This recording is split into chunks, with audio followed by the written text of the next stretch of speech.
This week, the conversation swirling around the National Football League feels like a tempest. But nowhere is the storm raging harder than in Cincinnati, where the Bengals seem poised to make a monumental and potentially franchise-altering decision. At the center of it all is Joe Burrow, the beacon of hope and the face of the organization, who is attempting to return to the field far earlier than anyone, including medical professionals, had predicted following severe surgery on his toe. After missing 8 critical games, and with the team's postseason hopes hanging by the thinnest of threads, Burrow has miraculously logged a full practice. This is news that would typically ignite a fan base, yet for the Cincinnati faithful, the overwhelming emotion seems to be one of confusion and dread, and for very good reason. The team sits at a deeply disappointing 3 wins and 7 losses, a record that should, by all logical measures, disqualify them from risking their most valuable asset. The cold, hard calculus of the NFL playoffs places their current probability of making the dance at less than 1%, an almost mathematical elimination that should mandate caution and a focus on long-term sustainability. The question we must address is not, can Joe Burrow play, but should the Bengals organization allow him to, knowing the enormous cost of re-aggravating an injury that is notoriously stubborn and slow to heal. The competitive nature of a player like Joe Burrow is undeniable. His desire to be out there with his team, to try and save a sinking ship, is the kind of legendary drive that defines elite quarterbacks. But this cannot be a decision left solely to the athlete's spirit. The organization has a fiduciary responsibility to protect their 9-figure asset, especially one who has already endured multiple major injuries throughout his young career. To see him take first-team reps, signaling a return against a surprisingly tough opponent in the 9-2 Patriots, feels less like a calculated risk and more like a desperate throw of the dice. And this desperation is understandable only if you ignore the facts surrounding the rest of the roster. Cincinnati does not just have a struggling team, they are dealing with a historically porous unit on the other side of the ball. The Bengals' defense, in an utterly shocking display, is allowing an average of 33.4 points per game, which is the worst scoring defense recorded by any team in the last 50 years of the league. Let that sink in for a moment. Half a century of NFL history. And this Bengals unit is statistically the most generous in allowing opponents to score. Rushing back the quarterback, even one as talented as Burrow, simply puts a fresh, healthy player back into a broken machine that is fundamentally incapable of stopping the opposition, almost guaranteeing that the defensive deficiencies will ultimately let down whoever is playing under center.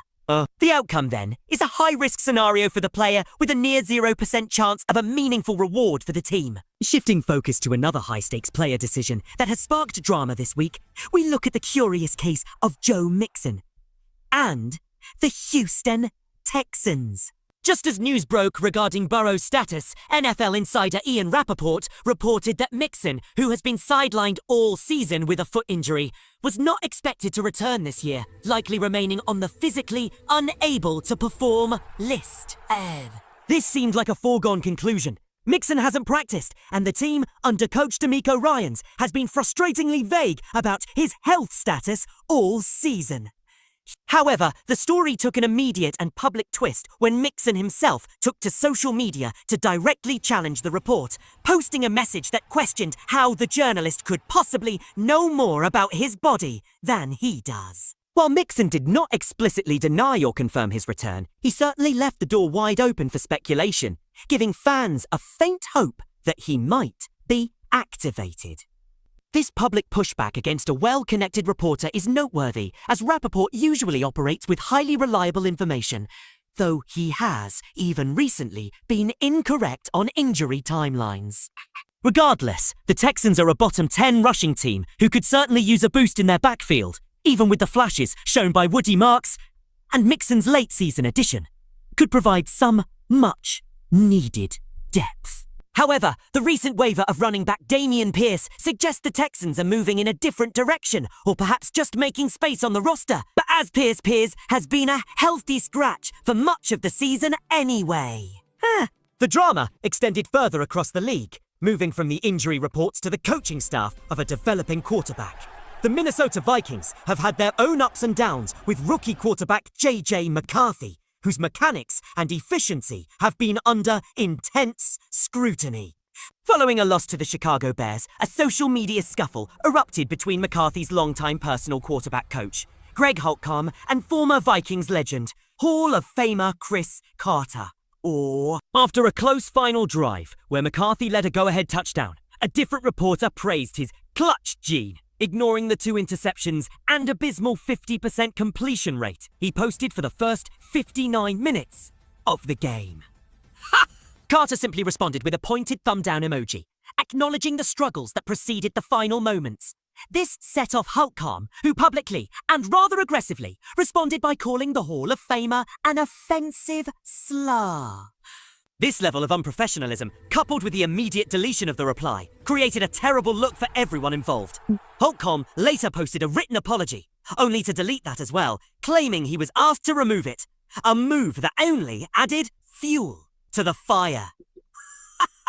The underlying issue, of course, is that McCarthy is struggling, tallying just 6 touchdowns to 8 interceptions and averaging a paltry 168 passing yards per game. He is working to rewire his brain, as he put it, by adapting to a completely new system under Vikings coach Kevin O'Connell. But patience is a commodity the 4-6 Vikings do not have as they face their biggest rival, the Packers, and their top 10 defense. Finally, we look at the New York Jets, a team that has officially thrown in the towel on the current season, not with a roar, but a whimper, by announcing that Tyrod Taylor will replace Justin Fields as the starting quarterback.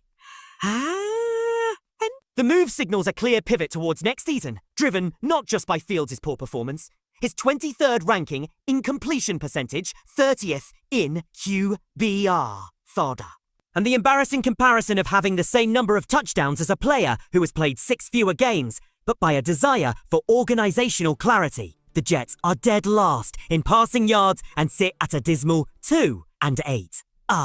Their motivation for this change, according to reports, is to evaluate their younger skill players, such as Mason Taylor, A.D. Mitchell, and John McCoy.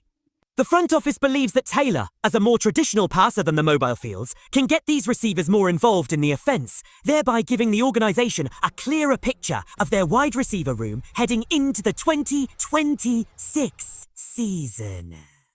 For a segment of the fan base, this move is met with disappointment because they preferred Fields continue to start, reasoning that his struggles gave them the best chance to lose and secure a high draft pick.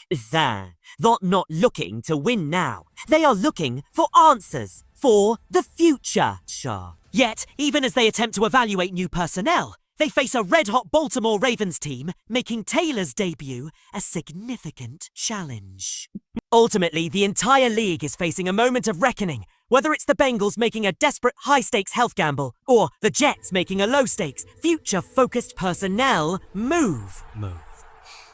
The NFL competitive landscape is defined by these critical decisions, but few carry the weight of rushing a quarterback with a history of injuries back into a losing effort just for the sake of a marginal, almost mythical playoff chase.